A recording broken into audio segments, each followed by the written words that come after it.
Hello दोस्तों, तो एक बार types of candle and doji candle and उसके पैटर्न्स को देखने के बाद हम बात करेंगे सपोर्ट एंड रेजिस्टेंस। ये support and resistance and trend line और ब्रेकआउट ब्रेक इवन, ये स्टार्टिंग में बेसिक प्राइस एक्शन का वर्क है कि प्राइस एक्शन जैसे मूव होता है, प्राइस एक्शन क्या वर्क करता है, उसका बेसिक पार्ट में हम बात करेंगे सपोर्ट एंड रेजिस्टेंस। तो ये बुक है, अब इसमें ओपन करते हैं तो कंटेंट सेक्शन है। तो कंटेंट सेक्शन के बाद टाइप्स ऑफ कैंडलस्टिक हमने पढ़ लिया था सारा, और बेसिक प्राइस एक्शन स्टार्ट करते हैं। उसमें पढ़ते हैं आज support and resistance. Support and resistance क्या क्या होता है, सपोर्ट या रेजिस्टेंस। तो फर्स्ट ऑफ ऑल, जैसा इसका नेम है सपोर्ट, मतलब जैसे हम एज्यूम करें कोई भी बॉल है, उसको हम थ्रो कर रहे हैं नीचे की तरफ, तो वो ऊपर की तरफ मूव होगी, देन फिर नीचे की साइड में जाएगी, फिर अप साइड में, फिर डाउन साइड। तो ये है एक सपोर्ट। जैसे ये बॉल है, इसे हम किसी फ्लोर पर, इसे जैसे ये बॉल है, इसे हम किसी फ्लोर पर टैप कर रहे हैं, तो यहाँ से उसने सपोर्ट लिया, और सपोर्ट लेने के बाद वो ऊंची उछली, उसके बाद एक मतलब हायर हाई क्रिएट किया उसने, देन फिर नीचे आई और फिर एक सपोर्ट लेके ऊपर गई, तो इसको बोलते हैं सपोर्ट। और रेजिस्टेंस हम इसको बोलेंगे, रेजिस्टेंस मतलब कहाँ से रेजिस्ट हुई, मतलब कहाँ से, मतलब इतनी ऊंचाई पर जाने के बाद कहाँ से वो नीचे की तरफ आना स्टार्ट हुई, तो इसको बोलते हैं हम रेजिस्टेंस। अब डीप में बढ़ते हैं, इसका मतलब क्या क्या होता है। हाँ, तो बात करते हैं support and resistance. Support and resistance meaning, support is an area on a price chart that show buyer willingness to by.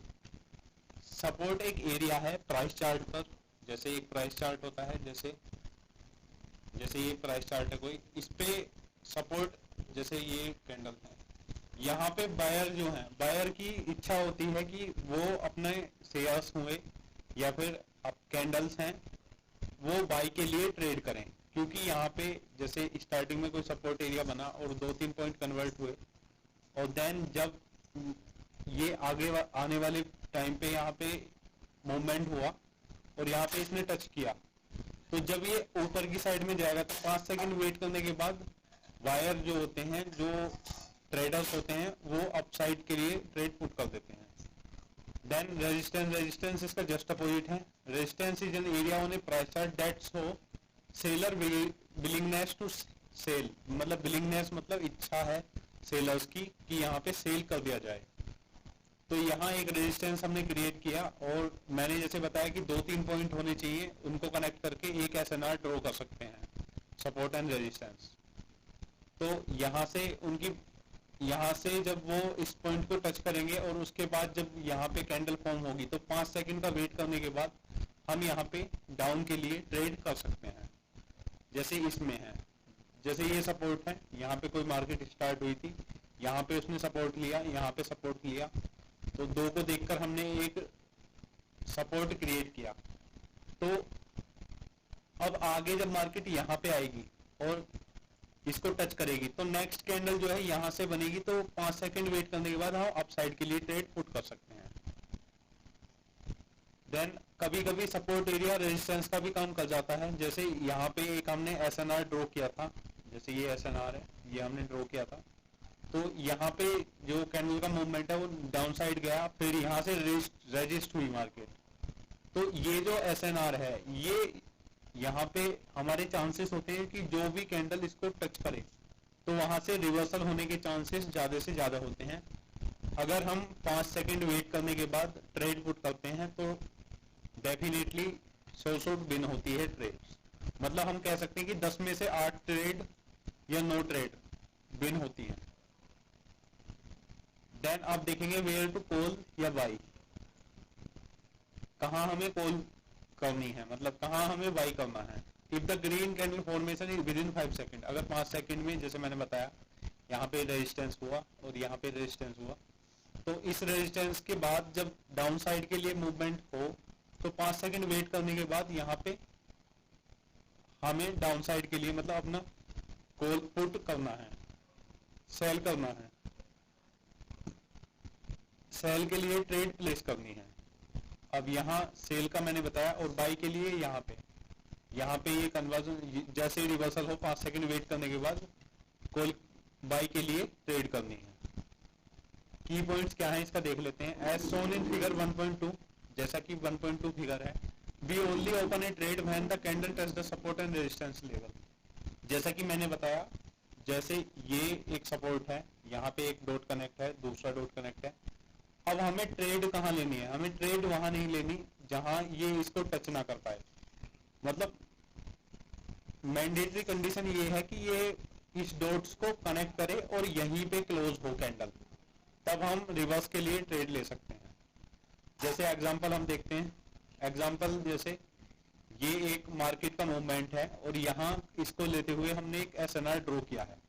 तो एसएनआर क्या होता है? एक हॉरिजॉन्टल लाइन हम लगाते हैं जहां मैक्सिमम डॉट कनेक्टेड हो। जैसे यहाँ पे एक, यहाँ से हमने स्टार्ट किया तो यहाँ एक चांस है एसएनआर, मतलब यहाँ एक ब्रेकआउट पॉइंट है, डॉट्स हैं यहाँ कनेक्ट हुए, यहाँ पे हैं, यहाँ है, यहाँ है। देन अब यहाँ जैसे हमने मिनिमम 2 या 3 डॉट्स कनेक्ट की, जैसे और एक एसएनआर लगाया तो 1 2 3, जैसे मिनिमम 2 एंड मैक्सिमम 3 4, तो यहाँ पे 4 हम, मतलब जैसे कि मार्केट हम एज्यूम कर रहे हैं कि मार्केट यहाँ तक ही आई है अभी, देन यहाँ से फिर मार्केट नीचे जाना स्टार्ट हुई, फिर आई। तो यहाँ पे जो यहाँ पे इसने, इस मार्केट ने इसको ब्रेकआउट किया, और ब्रेकआउट में मैंने जैसे बताया था कि ब्रेकआउट्स में होते हैं 80% चांस होते हैं, जैसे आगे अब देखने को मिलेगा कि ब्रेकआउट में 80% चांसेस, अगर ये 20% है, ये ग्रीन कैंडल आपको दिखाई दे रही होगी, यहाँ पे ये नीचे की तरफ 20% है, ऊपर 80% है। तो 80, इसका मतलब है कि ये एक ब्रेकआउट हुआ है और ट्रू ब्रेकआउट हुआ है, तो यहाँ नेक्स्ट ट्रेड हम बाई के लिए लगा सकते हैं। देन हम देखते हैं VSSNR। तो VSSNR मतलब very strong support and resistance, the horizontal line that touch the minimum maximum reversal point. ऐसी हॉरिजॉन्टल लाइन जो मैक्सिमम रिवर्सल पॉइंट को कनेक्ट करती हो। जैसे यहाँ एक लाइन है तो ये इसको कनेक्ट कर रही है, इसे कनेक्ट कर रही है, इसको कनेक्ट कर रही है, इसको कनेक्ट कर रही है, इसको कनेक्ट कर रही है, यहाँ पे कनेक्ट हो रहा है। तो 4 5 या 6, मतलब मैक्सिमम 5 होते हैं, उन डॉट्स को जो कनेक्ट होते हैं तो उसको हम very strong support and resistance बोलते हैं, और वहां पे ट्रेड जो है रिवर्सल होने के चांसेस ज्यादा से ज्यादा होते हैं। तो ये था एसएनआर। की पॉइंट देख लेते हैं। We only open a trade when the candle touch the support and resistance. वही की पॉइंट है कि मतलब जब टच करे एसएनआर, जब कैंडल टच करे सपोर्ट एंड रेजिस्टेंस लेवल, जो हॉरिजॉन्टल लाइन है उसको टच करे, तब हमें ट्रेड पुट करनी है, ना कि उससे पहले हमें एस्टिमेट लगा के कोई ट्रेड पुट करनी है। देन अब इसको देख लेते हैं एक बार प्रैक्टिकल्स में।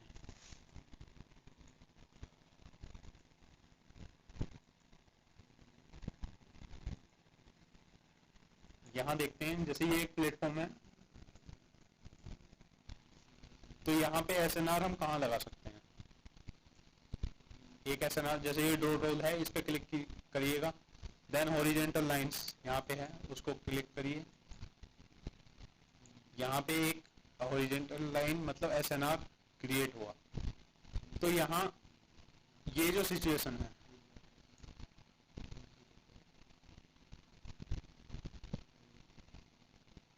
हाँ ये जो सिचुएशन है, जैसे हमने कनेक्ट किया, इसको रहने देते हैं अभी।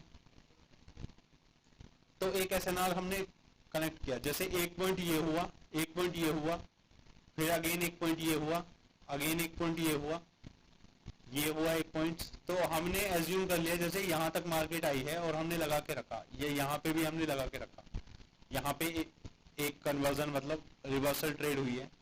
तो उसके बाद अब जो कैंडल नेक्स्ट, जो कैंडल मतलब मार्केट जो इस फॉर्मेट में आती है, इस एसएनआर को टच करती है, तो देन हम, अगर वो फुल्ली ब्रेकआउट करती है, मतलब 80% ब्रेकआउट हो जाता है, तो उसी डायरेक्शन में हम ट्रेड पुट कर सकते हैं।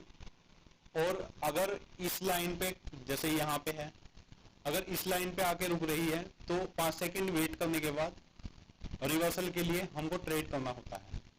तो ये सपोर्ट एंड रेजिस्टेंस का वर्क होता है। और VSSNR मैंने बता दिया, VSSNR के लिए होता है कि ज़्यादा से ज़्यादा डॉट्स कनेक्टेड हों और उसको देख के आगे जो SNR पे जो कैंडल स्टिक या कैंडल फॉर्म होती है, ये टच करती है, तभी हमें उसके लिए ट्रेड करना होता है। तो एक पॉइंट और देख लेते हैं, एक SNR को देख लेते हैं कहाँ पे ड्रॉ कर सकते हैं।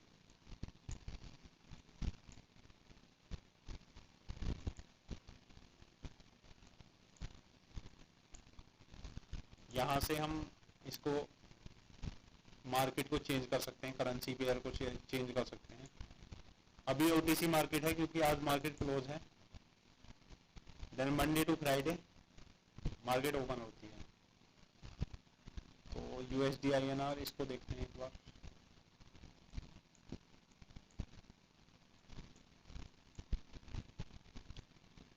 यहाँ चांसेस बन सकते हैं। ड्रॉ टूल यूज किया हमने और हॉरिजॉन्टल लाइन को सिलेक्ट किया, यहाँ से इसे कट किया और यहाँ पे हमने ट्रेड, तो हमने देखा कि आगे ये जो है यहाँ एक पॉइंट है लेकिन ये कनेक्ट नहीं हो पाया है, लेकिन यहाँ तक इसने अपनी वीक साइड दी है। तो उसके बाद यहाँ से ये अप साइड के लिए मूवमेंट हुआ, देन यहाँ पे जो है यहाँ पे नीचे की तरफ आया और देन अप साइड के लिए मूव हुआ, मतलब रिवर्सल हो रहा है, चांस जो है रिवर्सल के ज्यादा हैं। यहाँ पे इसने टच किया लेकिन इसको ब्रेकआउट किया है हल्का सा, तो ये डाउनवर्ड की तरफ कंटिन्यूइंग डायरेक्शन में आई। यहाँ पे इसने ब्रेकआउट किया है तो ये कंटिन्यूअस डायरेक्शन में हुआ। यहाँ पे इसने थोड़ा सा ब्रेकआउट किया है लेकिन कैंडल रिवर्सल के लिए ओपन हुई। तो अब ये SNR हमने कनेक्ट किया, जो डॉट्स हैं उनको कनेक्ट किया। अब हमें क्या करना है, हमें SNR लगा के रख देना है और हमें वेट करना है कि उस हॉरिजॉन्टल लाइन पे जब भी मार्केट टच करेगी, अब जब भी कैंडल टच करेगी, या तो वो उसको ब्रेकआउट कर सकती है या फिर उसको टच कर सकती है। अगर वो टच करती है और इसी लाइन पे आके रुकती है तो नेक्स्ट कैंडल हम अपोजिट डायरेक्शन में हम ट्रेड प्लेस कर सकते हैं, या अगर ब्रेकआउट होता है तो कंटिन्यूइंग डायरेक्शन में हम ट्रेड प्लेस कर सकते हैं। तो देखते हैं एक बार। तो दैट्स इट। आगे हम पढ़ेंगे ट्रेंड लाइन सिंप्लीफाइड। तो सपोर्ट एंड रेजिस्टेंस मैं आशा करता हूँ आपको समझ में आ गया होगा, और आपको अगर समझने में कोई दिक्कत है तो वीडियो को 2 बार देखें, 3 बार देखें, और रिवीजन के लिए इसे स्पीड बढ़ाकर देख सकते हैं। तो थैंक यू। फिलहाल वीडियो में इतना ही, मिलते हैं नेक्स्ट लेक्चर में। Thank you.